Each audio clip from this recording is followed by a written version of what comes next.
नमस्कार दोस्तों, स्वागत है आप सभी का हमारे YouTube चैनल पर। आज हम देश दुनिया की 50 बड़ी खबरों के बारे में बात करेंगे, तो बिना समय गंवाए चलिए शुरू करते हैं। उत्तराखंड में भारी बारिश, येलो अलर्ट जारी। उत्तराखंड मौसम विभाग ने देहरादून, नैनीताल, टिहरी और बागेश्वर जिलों के लिए येलो अलर्ट जारी किया है। मानसून की सक्रियता के बीच इन क्षेत्रों में तेज और लगातार बारिश की आशंका है, जिससे भूस्खलन, सड़क अवरोध और जनजीवन में बाधाएं पैदा हो सकती हैं। प्रशासन ने लोगों को सलाह दी है कि वे अनावश्यक यात्रा न करें और मौसम अपडेट पर नजर रखें। स्थानीय दुकानदार भी सतर्क हो गए हैं और बचाव योजनाओं की तैयारी कर रहे हैं। ग्रामीण क्षेत्रों में विशेष रूप से निवासियों को सतर्क रहने तथा स्थानीय प्रशासन के निर्देशों का पालन करने की हिदायत दी। गुजरात में पुल क्रैश, 10 लोगों की मौत। गुजरात के वडोदरा में एक पुल गिरने की घटना में कम से कम 10 लोगों की मौत हो गई। रेस्क्यू दल घटनास्थल पर पहुंचकर मलबा हटाने में जुटे हुए हैं। रीढ़ की हड्डी चोट की संभावना वाले कई घायलों को अस्पताल में भर्ती कराया गया है। पुलिस मामले की जांच शुरू कर चुकी है। शुरुआती जानकारी के अनुसार पुल का निर्माण पुराना था और उसमें संरचनात्मक कमजोरी हो सकती है। स्थानीय लोग चिंता में हैं और क्षेत्रीय प्रशासन से स्पष्टीकरण की मांग कर रहे हैं। भारत बंद आज, 25 करोड़ से अधिक श्रमिकों की हड़ताल। आज भारत बंद के तहत लगभग 25 करोड़ से अधिक मजदूर, किसान और ग्रामीण कार्यकर्ता हड़ताल पर हैं। 10 बड़े केंद्रीय ट्रेड यूनियनों और किसान समूहों द्वारा यह आंदोलन केंद्र सरकार की एंटी वर्कर, एंटी फार्मर नीतियों के विरोध में बुलाया गया। प्रमुख मांगों में श्रम कानूनों का पुनर्विचार, सार्वजनिक क्षेत्रों का निजीकरण बंद करना, न्यूनतम मजदूरी सुनिश्चित करना और सामाजिक सुरक्षा की व्यवस्था बेहतर करना शामिल है। बैंक सेवाओं में व्यवधान, गुजरात बैंक कर्मचारियों की हड़ताल। गुजरात में आज लगभग 20,000 सरकारी एवं कुछ निजी बैंक कर्मचारियों ने हड़ताल की है। इसके कारण 3,678 सरकारी बैंक शाखाओं एवं कुछ निजी bank, Federal Bank, Karur Vysya, IDBI में नकदी लेन देन, चेक क्लियरेंस और ग्राहक सेवा में रुकावट आ सकती है। कर्मचारी GST में छूट, न्यूनतम बैलेंस माफी, बैंकों में भर्ती और बैंकों के निजीकरण बंद करने की मांग कर रहे हैं। तमिलनाडु सरकारी कर्मचारियों को चेतावनी। तमिलनाडु सरकार ने अपने कर्मचारियों और शिक्षकों को चेतावनी जारी की है कि वे भारत बंद में शामिल नहीं हो। यदि वे शामिल पाए गए तो नो वर्क नो पे नीति के तहत सैलरी रोक दी जाएगी और अनुशासनहीनता की कार्रवाई होगी। पार्ट टाइम व अधिकारियों को अनधिकृत अनुपस्थिति पर सीधे सस्पेंशन का सामना करना पड़ सकता है। यूपी में 37 करोड़ पौधे लगाने का रिकॉर्ड अभियान। यूपी सरकार एक पेड़ मां के नाम अभियान के अंतर्गत आज 37 करोड़ पौधे एक ही दिन में लगाने जा रही है। यह प्लांटेशन मेगा ड्राइव 2025 पर्यावरण संरक्षण को जोड़ने और माताओं के प्रति सम्मान के संदेश देने का एक प्रयास है। मुख्यमंत्री योगी आदित्यनाथ ने अयोध्या और आजमगढ़ से उद्घाटन किया। राज्य स्तर पर 52.4 करोड़ पौधे तैयार हैं और सभी मंत्री, अधिकारी व नागरिक इसमें भाग ले रहे हैं। RBI का 2 दिन का रिवर्स रेपो नीलामी। भारतीय रिजर्व बैंक आज 1 ट्रिलियन रुपये की 2 दिवसीय वेरिएबल रेट रिवर्स रेपो नीलामी कर रहा है। यह नकदी को बैंकों से वापस लेने की पहल का हिस्सा है, ताकि नीतिगत दर और ओवरनाइट इंटरबैंक दरों में अंतर को नियंत्रित रखा जा सके। इस कदम से मौद्रिक नीति की पारदर्शिता बनी रहे। केरल लॉटरी, डालन लेक्शा DL 9 लॉटरी स्थगित। केरल में आज भारत बंद के चलते डालन लेक्शा DL 9 लॉटरी के परिणाम 9 जुलाई से स्थगित होकर 10 जुलाई को आयोजित किए जाएंगे। 1 करोड़ रुपए के मुख्य पुरस्कार सहित लॉटरी के अन्य पुरस्कारों के लिए कल नतीजे जारी होंगे। विजेताओं को 30 दिनों में दावा करना होगा और 5,000 रुपए से ऊपर के विजेताओं के लिए पहचान प्रमाण आवश्यक है।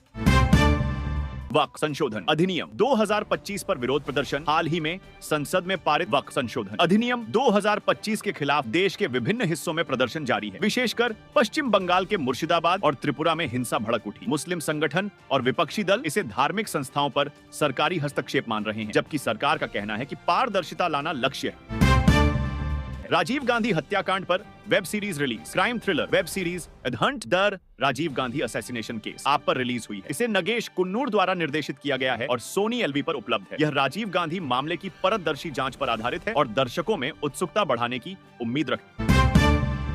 2025 भारत नागरिक रक्षा अभ्यास ऑपरेशन अभ्यास समीक्षा। 7 मई को ऑपरेशन अभ्यास के तहत 244 जिलों में आयोजित नागरिक रक्षा ड्रिल सफल घोषित हुई है। दिल्ली, मुंबई, हैदराबाद, पुणे, बंगलोर आदि में ब्लैकआउट और एयर रेड सायरन परीक्षण आदि शामिल थे। इस ड्रिल का उद्देश्य संभावित संकटों के लिए जन चेतना और प्रशासनिक तत्परता में सुधार करना था। गर्मी की बढ़ती मार। भारत में हीट वेव रिस्क। एक हालिया शोध में सामने आया है कि उप उष्ण कटिबंधीय क्षेत्रों में प्रेसिव हीट वेव की आवृत्ति तेजी से बढ़ रही है। 1.5 डिग्री सेल्सियस वैश्विक तापमान वृद्धि की स्थिति में हीट वेव दिनों में 5 गुना, वहीं 2 डिग्री सेल्सियस वृद्धि पर 8 गुना वृद्धि देखने को मिलेगी। इससे मानव स्वास्थ्य पर गंभीर प्रभाव पड़ने का जोखिम होगा। एपिक्लिम जलवायु स्वास्थ्य डेटा पोर्टल। एपिक्लिम नामक एक नया डेटा सेट लॉन्च किया गया है जो भारत के सभी जिलों में साप्ताहिक महामारी व मौसम संबंधित आंकड़े उपलब्ध कराता है। इसमें डेंगू, मलेरिया, पेट संबंधी रोगों का डेटा शामिल है, जिससे भविष्य की महामारी व मौसम संबंधित स्वास्थ्य संकटों की पूर्व एनालिसिस और तैयारी संभव हो। बेंगलुरु चेन्नई एक्सप्रेसवे निर्माण अपडेट 2022 में शुरू हुए इस एक्सप्रेसवे का कर्नाटक भाग दिसंबर 2024 में चालू हो गया था। पूरा मार्ग अब अगस्त 2025 तक पूरा होने की योजना है। इससे चेन्नई से बेंगलुरु की दूरी व समय में उल्लेखनीय कमी आएगी, 7 से 8 घंटे से 2 से 3 घंटे तक, और आसपास के क्षेत्रों में औद्योगिक व आवासीय विकास को बढ़ावा मिले।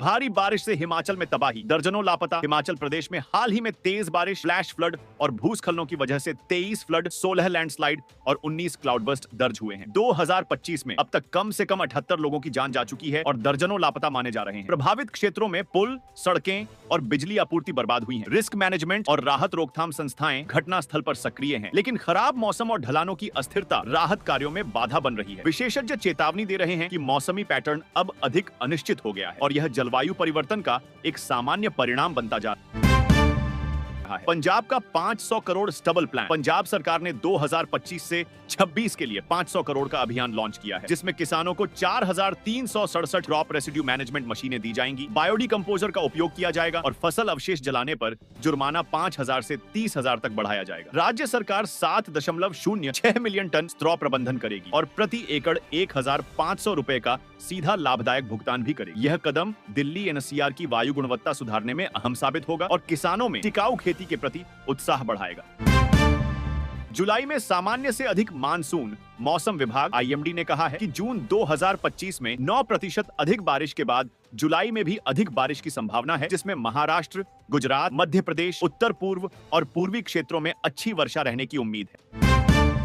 किसानों के लिए अच्छी खबर है, क्योंकि लगभग 70% कृषि निर्जलीकरण पर निर्भर रहती है। जून तक 26.2 मिलियन हेक्टेयर में बुआई हुई, जिसमें सालाना 11.3% वृद्धि हुई है। किसान क्रेडिट कार्ड से 25 लाख किसानों को लाभ। उत्तर प्रदेश सरकार इस वित्तीय वर्ष में 2.5 मिलियन नए किसान क्रेडिट कार्ड केसीसी वितरण करेगी, जो पहले से प्राप्त 7.1 मिलियन सहित अर्थव्यवस्था को बड़ा समर्थन देगा। ये कार्ड किसानों को कम ब्याज दर वाले ऋण मुहैया कराएंगे, जिससे खेतों में समय पर जरूरत का सामान जैसे बीज, उर्वरक एवं कीटनाशक खरीदे जा सकेंगे। कर्नाटक की आम एमएसपी योजना। किसानों के लिए खोट। कर्नाटक सरकार ने आम के उत्पादन के लिए एमएसपी घोषित किया है, लेकिन किसानों के लगभग 25% ही लागत वसूल हो रही है, 4 रुपए प्रति किलो की दर से, जबकि उत्पादन लागत 12 रुपए प्लस प्रति किलो है। इसमें 6,673 किसानों ने पंजीकरण कराया, लेकिन अभी तक कोई भुगतान नहीं हुआ है। 2,50,000 टन खरीद के लिए 101 करोड़ का पोर्ट किया गया है, परंतु एमएसपी केवल 16.2 प्रति किलो है। इससे किसान अक्षम्य आर्थिक दबाव झेल रहे हैं। किसान संगठनों ने समर्थन राशि में ठीक ठाक सुधार की मांग की है। महंगाई हाशिया से कामगारों व किसानों का संतोष। आज भारत बंद की वजह से 10 संघों, किसानों और ग्रामीण कार्यकर्ताओं ने सरकार की एंटी वर्कर, एंटी फार्मर नीतियों के विरोध में 25 करोड़ से अधिक लोगों को स्ट्राइक करने के लिए प्रेरित किया। बैंकों, रेलवे, परिवहन, कोयला खदान आदि पर असर पड़ा। कई शहरों में सड़कों पर विरोध प्रदर्शन हुए और रेल यातायात बाधित हुआ। सरकार पर कर्मचारियों की हक हित की अनदेखी का आरोप लगाया। बैंक सेवाओं में अवरोध। पंजाब बंद से लगभग 20,000 बैंक कर्मचारी हड़ताल में शामिल हुए, जिससे गुजरात में 3,678 सरकारी शाखाओं सहित कई निजी बैंकों में नकदी और चेक क्लियरेंस में रुकावट आई। बैंक यूनियनों ने न्यूनतम बैलेंस माफी और जीएसटी छूट की मांग की है और निजीकरण रोकने पर जोर दिया है। स्कूल, कॉलेज और सरकारी कार्यालय खुलेंगे। भारत बंद के बावजूद स्कूल, कॉलेज तथा सरकारी कार्यालय बंद नहीं किए गए। हालांकि परिवहन, बैंकिंग और पावर सेक्टर में व्यवधान के कारण यात्रा में बाधा हो सकती है, इसलिए छात्रों और कर्मचारियों को पूर्व योजना बनाने की सलाह दी गई। भारत बंद की सेवाओं पर व्यापक असर। 10 प्रमुख ट्रेड यूनियनों और किसान गुटों ने 9 जुलाई को भारत बंद बुलाया, जिसमें स्टेट ट्रांसपोर्ट, बैंकिंग, पोस्टल, कोयला, निर्माण जैसे क्षेत्रों में असर हुआ। आपात सेवाएं, अस्पताल और सार्वजनिक जीवन जरूरी पहलू अलग हैं, लेकिन रेलवे और सड़कों पर खासा प्रभाव देखा गया।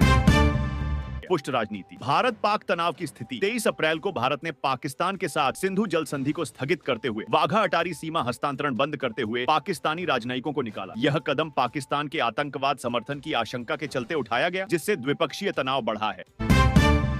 2025 की भीषण हीट वेव, भारत पाकिस्तान में अप्रैल मई में आई 48 डिग्री सेल्सियस की त्वरित गर्मी ने यह तापमान रिकॉर्ड किया है। जैसे कि राजस्थान के श्रीगंगानगर में 12 जून को 48 डिग्री सेल्सियस दर्ज हुई। इस आर पार की गर्मी में अब तक 195 से अधिक मौतें हुई हैं और कई प्रदेशों में फसलों को भारी नुकसान झेलना पड़ा।